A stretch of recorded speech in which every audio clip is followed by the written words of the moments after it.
Good morning, good afternoon, or good evening, wherever you're watching from. My name is Masa, and this is Kimono Tribe. In this video, I will turn this fabric into kimono. And this is for her. So let's get to it. Let's talk about the materials you need. The first one, as always, the fabric itself. It is about 4.5 meters in length and 140 centimeters in width.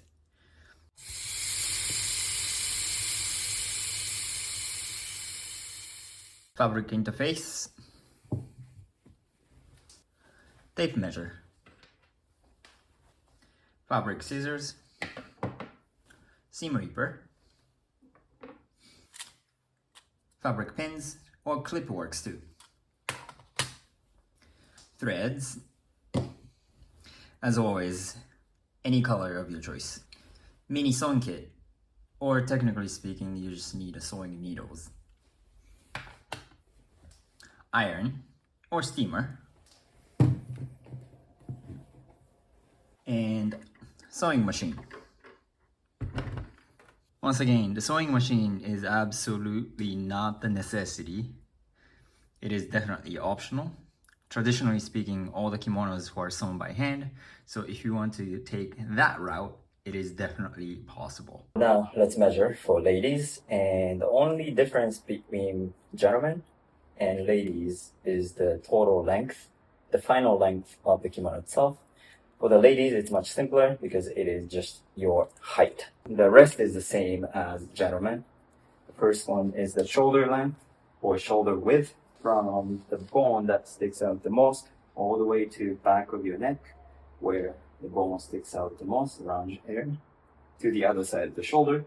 So it's kind of like a reversed V shape. Next one is from the back of your neck where the bone sticks out to the wrist going around the shoulder, and you want to do your arm around the 45-degree angle. And the last one is the circumference of your body, and this one is completely different from person to person. So if you have large breast, you want to measure around your breast area. If you have a large hip, you want to measure around your hip area. If you have a large belly, that's where you want to measure. And these are the full measurement. So all the numbers I already plugged in to the screen is the number based on the model's body type.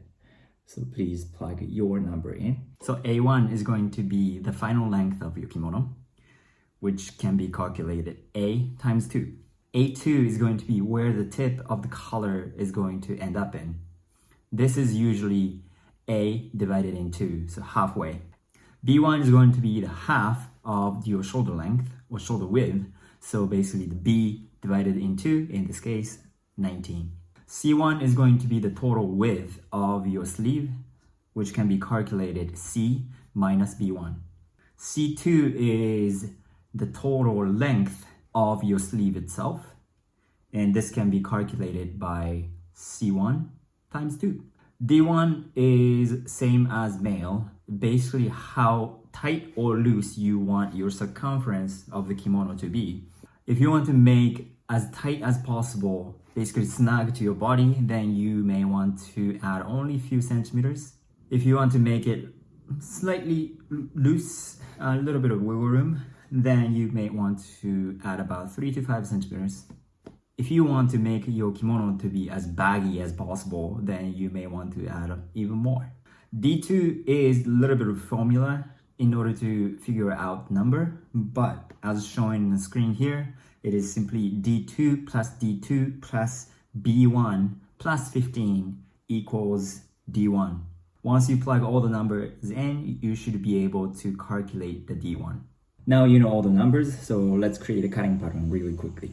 First one, the longest one, which becomes your front part of your kimono plus back part of your kimono. Basically that wraps over your shoulder and attaches on the back.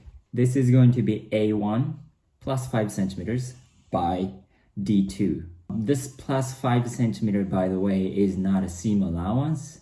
It is extra, and I will explain why later on into the video, so please bear with me. But just to make sure, add about 5 centimeters here. And the next two pattern, which becomes your sleeves, it is going to be C2 by C1. The next two patterns are what's known as okumi. This part becomes what wraps around you in front of you, basically. It hugs you. This one, the width is always 15 centimeters, so it's 15. And the length, you just need A, which is your height. Second to the last pattern is what is going to become your color, 80. And this is basically the width, the final width has to be 14 centimeters. And the length is A plus A2. And the very last one, once again, I am not going to use this one, but this is optional. And if you want to add to your kimono, that is completely fine. Traditionally, this is added all the time. This is just the second layer of color, which wraps around the back of the collar all the way till about around the chest area. This is basically to prevent tears and wears. And the seam allowance is not added to the number here. So please do add a seam allowance, which allows you to actually sew. Otherwise, it's going to be one size smaller. Okay, so all the measurements should be all set to go. So let's move on to cutting the fabrics. Because I wanted to incorporate the design of the fabric itself, I cut my own fabric like this. Right, so after cutting all the fabrics and I laid down, I am very excited what this is going to be. Before sewing anything, the first thing I'm going to do is find shoulder line from the longest piece. Basically what you need to do is fold the longest piece in half to find the shoulder line. And I'm going to create a crease. Next step, you want to calculate 60 centimeters from the top and fold fabric upward. Then you want to calculate about 1 to 2 centimeters from that crease line and fold back as shown in the diagram here. This is the reason why I added 5 extra centimeters to this part. This is known as Uchiage. It has specific function to it. However, in this particular case, it is more of an aesthetic choice than anything else. Once you create a crease, you want to sew the yellow line shown in the diagram. So now I am attaching these longest two strips together. And by the way, I'm going to sew this line, which becomes the center of your back line. So basically center of the back of the kimono. And you want to pin all the way down.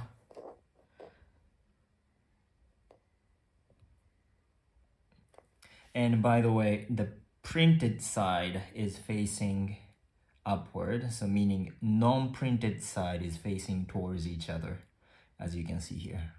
The direction of the Uchiage flops that you just made doesn't really matter. However, you want to align all four sides in the same direction.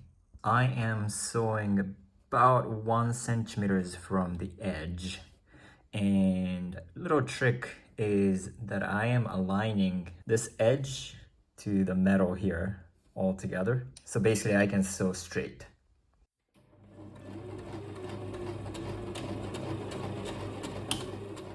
Once you finish attaching these two parts together, now you want to flip it back, maybe press with iron and pin all the way together again. Now you want to sew this same line again. However, because you want to hide what you sewed already, as shown in diagram here, so make sure it is going to be hidden inside this sewing line.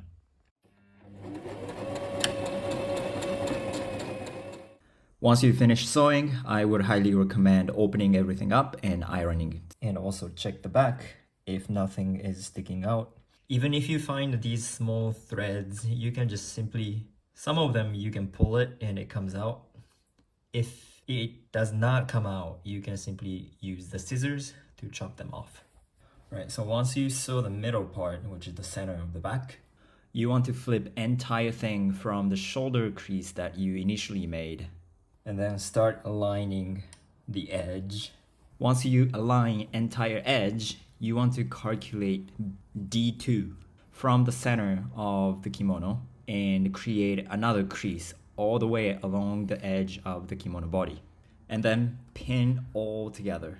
This part is quite important because this line is going to be the sewing line and attachment point of the sleeve later on. Now you are sewing the crease line you just made.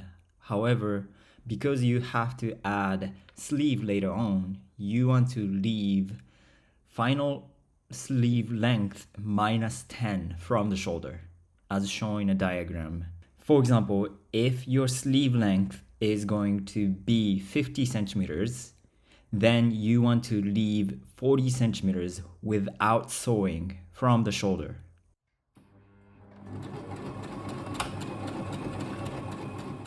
Now let's move on to sleeves. First thing I'm going to do here is trifold the side where your hand comes out. Pressing like so. Basically goes all the way for both sides.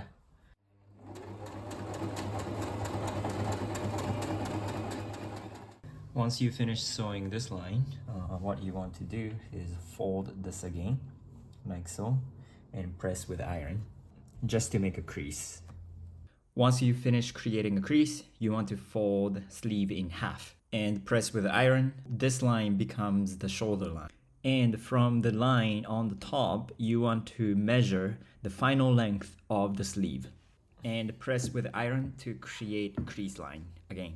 And of course you want to do the other side as well. And of course you have two sleeves, so you want to do both of them. Now you may want to turn your sleeve 90 degrees and measure final width of the sleeve from the side where your hand is supposed to come out.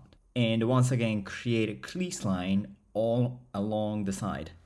Once you create all the crease necessary, what you want to do is flip back the edge of your sleeve where your hand is supposed to come out and measure half of your sleeve length and mark down where it is.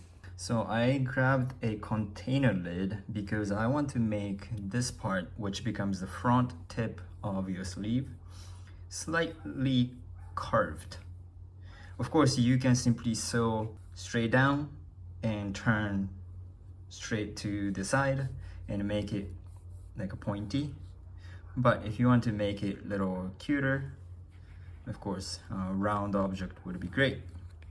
And what you want to do is basically align one side of the curvature and align to the bottom, and you want to basically, this line becomes a sewing line as shown in the diagram here.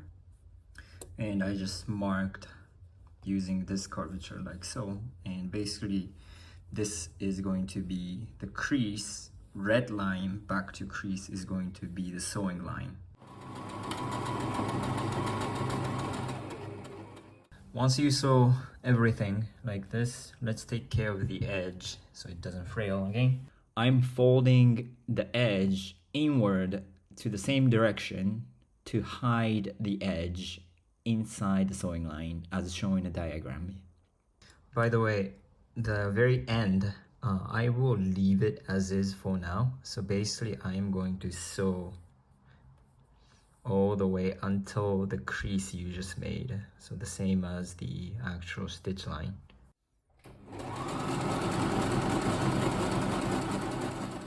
Okay, so this is the sleeve. We already took care of this part. We attached this, we took care of that, and we already took care of the bottom of the sleeve itself. Now let's take care of this part where it's going to be attached to the body of the kimono itself. What you want to do is trifold as shown in a diagram without hiding original crease line.